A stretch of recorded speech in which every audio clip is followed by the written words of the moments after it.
Binaha ang ilang bahagi ng Kalasyaw sa lalawigan ng Pangasinan ngayong araw pa man din ng eleksyon 2013. Kaya pahirapan ang pagpunta ng maraming botante sa ilang mga presinto sa pagboto. Mula sa lungsod ng Dagupan, nakatutok live si CJ Turida ng GMA Dagupan. CJ?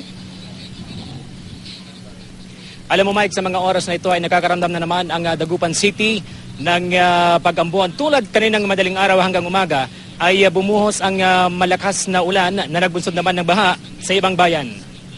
Dahil sa dadaanang baha patungo sa polling center, kakaunti ang botanteng bumuboto sa Talibao Elementary School sa Kalasyaw, Pangasinan.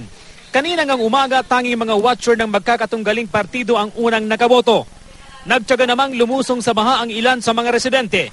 May mga pampasaherong jeep ring nagkahakot ng botante. Libre raw ang sakay pero hindi malinaw kung sino ang nag-sponsor nito.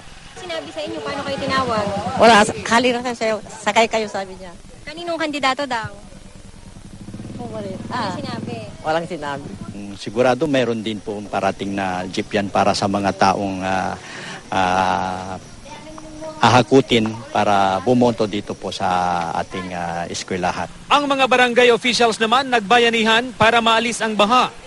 Bagamat maulan ang panahon kaninang umaga, kabi-kabilaan ang nakatutok na electric fan sa mga PCOS machine sa polling precinct.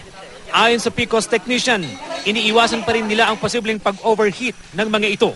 Alam po natin na ang machine, pag nag-overheat, magkakaroon ng damage or overheating. Kaya kailangan po talaga nakatutok, lalo na hanggang gabi po ang election day.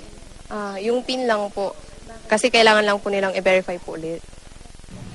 Mike, patuloy pa rin ang pagdating ng mga botante dito sa ating kinaroroonan, ang West Central Elementary School sa Dagupan City, at ayon sa pinakahuling tala ng mga BEI, umaabot na sa more than 50% ang mga nakakaboto rito. Ayon sa PPCRV, wala pa naman doon silang natatanggap na reklamo kaugnay sa eleksyon. Mike? Maraming salamat CJ Turida, GMA Dagupan.